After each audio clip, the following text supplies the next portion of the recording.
presidente Nicolás Maduro.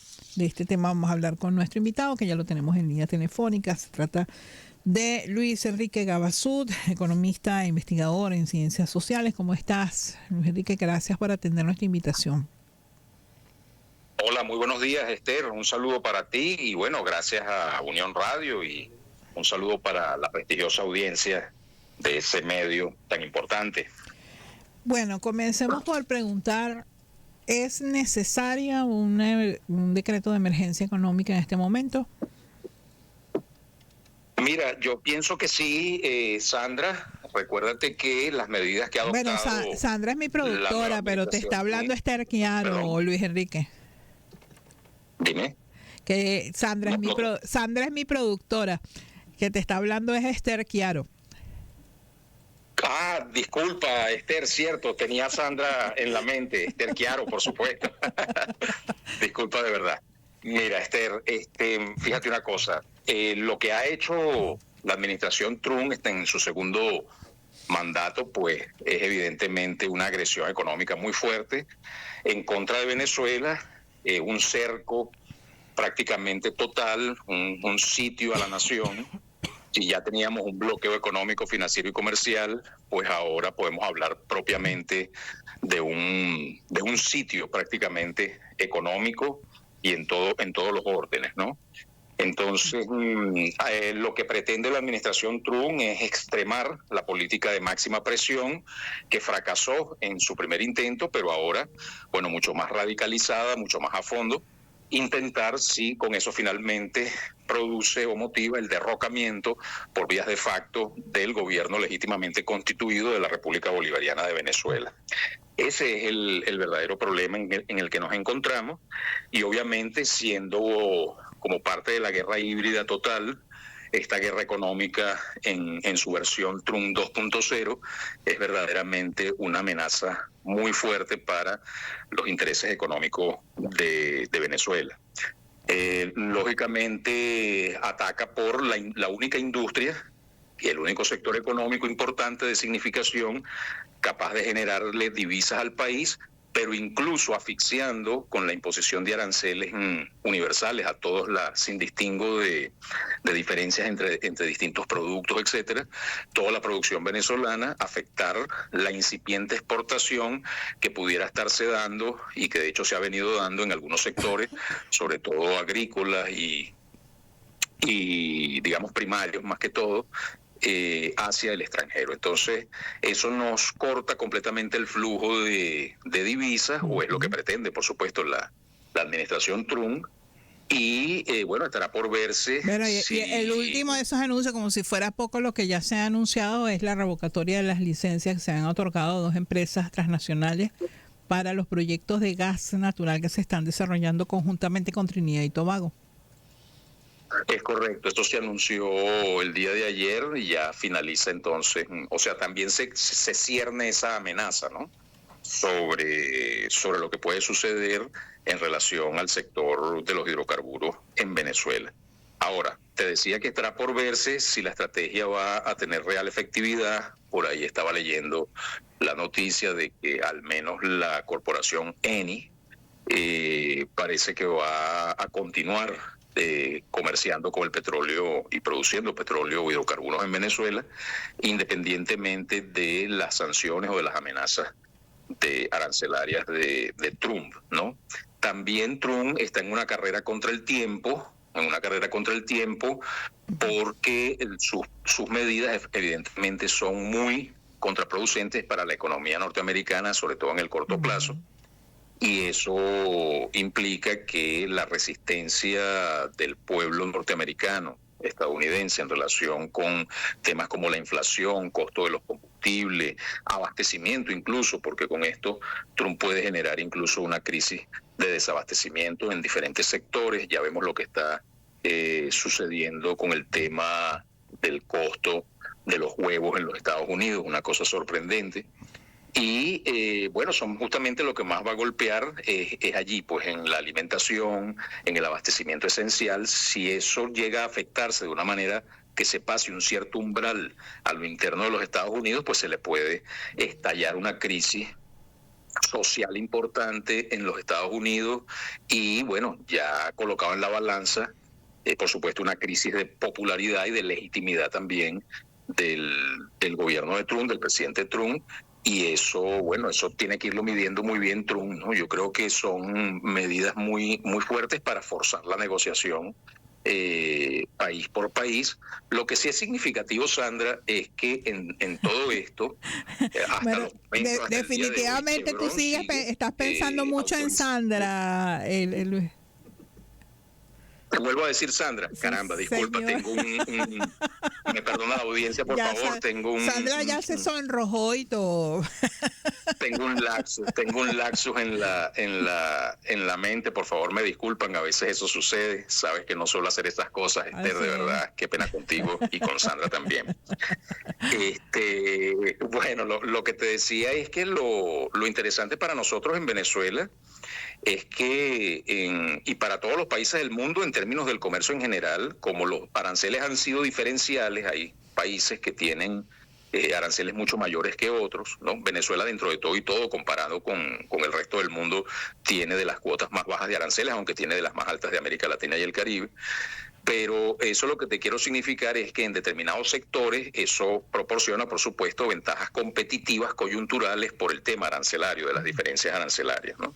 Entonces, a todos aquellos productos donde Venezuela compita contra otros países, otros que produzcan lo mismo y que tengan aranceles más fuertes, más elevados, pues los productos venezolanos se vuelven más competitivos, ¿no? Pero en el tema del petróleo específicamente es interesante que Chevron sigue estando autorizada, por lo menos hasta el día de hoy, a seguir comercializando el petróleo venezolano en territorio de los Estados Unidos. Y de hecho lo sigue Bueno, haciendo hasta mientras mayo, porque dure hubo una la primera prórroga de esa revocatoria, ¿no? Exactamente, se produjo una prórroga del ultimátum que había dado Trump, que Ah, era un pero mes para finalizar todas las operaciones en Venezuela para Chevron, y luego la prorrogó creo que por 2 meses adicionales. Y eso es interesante porque, lógicamente, los diferentes analistas coinciden en que se trata de un paréntesis para la negociación con Venezuela y para ver, y la negociación también, por supuesto, con Chevron y todo el lobby petrolero allá en los Estados Unidos, porque en definitiva toda la jugada que ha hecho Trump en el caso específico de Venezuela es al mismo tiempo que estrangulas, digamos, pones de rodillas o pretendes poner de rodillas al gobierno bolivariano para derrocarlo, pero al mismo tiempo impides que la producción petrolera se vaya a otros países, correcto, como ha sido hasta ahora a eso China, a pareciera ser la India, ¿no? estrategia de la administración Trump, pero eso todavía no sabe claro. Pero quiero volver, Luis Enrique, sobre el decreto de emergencia económica que firmó ayer el presidente Nicolás Maduro, porque sobre lo que esto implica, ya tú nos decías que sí lo considerabas necesario en esta circunstancia, en esta coyuntura. Está el tema para algunos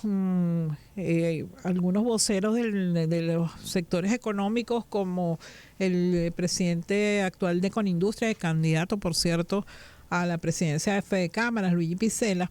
Lo que ha pasado con el tipo de cambio es una corrección cambiaria, pero la verdad es que la presión sobre el mercado cambiario es cada vez más, y eso ya se ha convertido en presión inflacionaria sobre los precios, ¿no?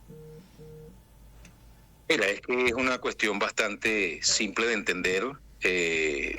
Obviamente el Estado en Venezuela, el gobierno, es el que inyecta la oferta, el que alimenta la oferta de divisas en el mercado cambiario, y al verse afectado, digamos, la disponibilidad de divisas, porque los ingresos de divisas de la República se ven disminuidos, pues obviamente la oferta de divisas disminuye y eso te dispara el tipo de cambio, porque en Venezuela tenemos un fenómeno que también se repite casi especularmente con la economía argentina, que es una demanda infinita, inelástica de divisas, independientemente de cuál sea su precio. Entonces, si tú mantienes la demanda infinita o inelástica en el mercado cambiario, pero al mismo tiempo la oferta está restringida o limitada, pues va a venir obviamente una presión depreciacionista sobre el bolívar y por supuesto alcista del tipo de cambio. El tema es que El tema es que, bueno, que la oferta depende, no necesariamente es que tenga que caer en este mismo momento, en este preciso día, en la actualidad, sino las expectativas que se forman en los agentes económicos de que próximamente, en los próximos meses, va a venir una disminución en ese flujo de divisas y la demanda entonces se dispara. Muchísimo más, ¿no? Eso es fácil de, digamos, es bastante comprensible. No se trata, lo que hablan en términos de corrección o del el verdadero valor de la divisa, que está sobrevaluada o subvaluada la moneda.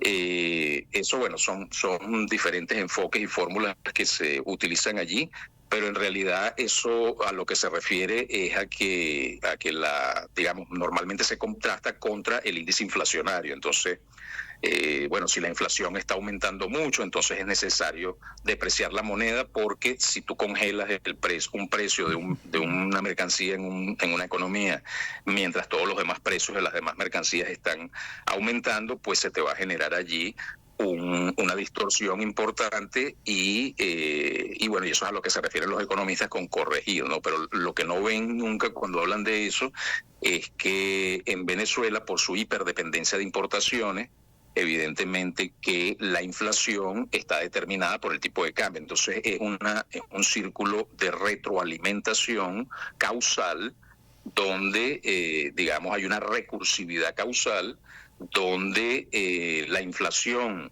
presiona a la depreciación, pero la depreciación presiona a la inflación.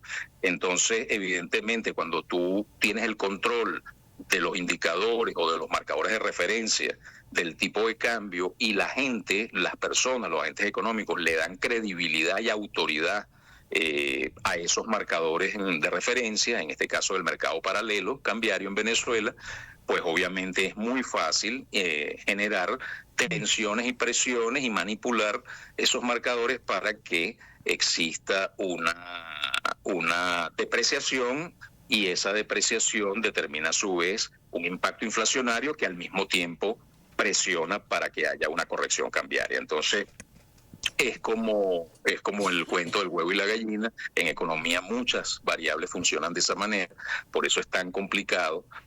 Chávez lo simbolizaba muy bien con una analogía, la famosa analogía del cuero seco, ¿no? Que es como Sí. lo pisas por una punta y se levanta por la otra, y efectivamente así son los sistemas complejos. ¿Qué puede hacer en este momento el presidente ya dictado este decreto de emergencia económica, que además tiene una vigencia de 60 días, prorrogable por 60 días más, ¿no? Sí, bueno, yo no tuve ocasión de ver los detalles del decreto, en que consisten exactamente las medidas que va a adoptar el Ejecutivo. Muchos dirán, bueno, pero esta era una situación que era previsible, ¿no? Se podría haber planificado los escenarios y prever el escenario de máxima presión de parte de Trump, pero eso, tú sabes, ahora en este momento sale muchísima gente, muchos analistas a dar unas explicaciones de que era perfectamente lógico que Trump hiciera esto, que Trump es un genio, que está con una estrategia, lo que sea, pero en realidad esa es la teoría del cisne negro, ¿no? El cisne negro es esa teoría que te dice, bueno, un acontecimiento totalmente imprevisible, un acontecimiento incluso hasta caprichoso, azaroso, bueno, tú tratas a posteriori, después que ocurre el acontecimiento, de enmarcarlo dentro de una referencia de comprensión, dentro de un marco de interpretación, y darle una explicación a eso, ¿no? Pero en realidad la pura verdad es que nadie pudo haber previsto, ni siquiera China. Incluso fíjate que China está, a mí me sorprendió, digamos, como en un modo reactivo, ¿no? Como que no hubiese previsto realmente el alcance de lo que podía estar haciendo Trump con este segundo mandato, ¿no? Y bueno, eso le agarró de sorpresa a todo el mundo, ¿no? Incluso acá al gobierno en Venezuela, pues también la forma tan amplia, tan masiva, tan de alcance global como lo ha hecho Trump, y la profundidad del bloqueo que quiere imponer sobre Venezuela, eso no lo podía haber previsto nadie, porque realmente es el extremo total, ¿no? Entonces, lógicamente hay que decretar la emergencia económica, porque los ingresos de divisa del país, bueno, pues disminuyen. Fíjate que ya China anunció que a pesar de que se solidariza 100% con Venezuela y se opone totalmente a esas medidas que está tomando Trump, sin embargo, frente a la amenaza de que le suben todavía un 25% adicional a lo que ya le han impuesto, si sigue comprando petróleo venezolano, pues tiene por lo menos de cara a la galería que decir que no va a comprar petróleo venezolano, ¿no? Bueno. Entonces Venezuela queda sujeta a los caminos verdes. Ya nosotros tenemos mucha experiencia con eso. La ley antibloqueo, tan criticada por sectores opositores en Venezuela, en este momento se vuelve casi que la única tabla de salvación para la economía venezolana. Si no existiera la ley antibloqueo, Venezuela no hubiese podido salir adelante, porque es la ley que permite mantener ocultas los caminos verdes que utiliza Venezuela para comercializar su petróleo. Y si tú, digamos, el mundo entero te está bloqueando formalmente de cara a la galería de comprarte tu petróleo, pues tienes que buscar la forma por caminos verdes, por debajo de la mesa, etcétera, lograr vender el petróleo. Entonces, bueno, de eso se trata la emergencia económica. Supongo que habrá otras medidas allí en términos de fortalecimiento de los sectores productivos. Exactamente, pero bueno, ya nos va a quedar para la próxima entrevista ese análisis, Luis Enrique. Muchísimas gracias por acompañarnos. No, gracias a ti, Esther. Ahora sí te dije tu nombre como es. Y disculpa por esos laxos, y también con Sandra, ¿ok? Un saludo. Feliz día. Era Luis Enrique Gabasud, economista e investigador en ciencias sociales. Hacemos la pausa a esta hora y ya volvemos. Una pausa.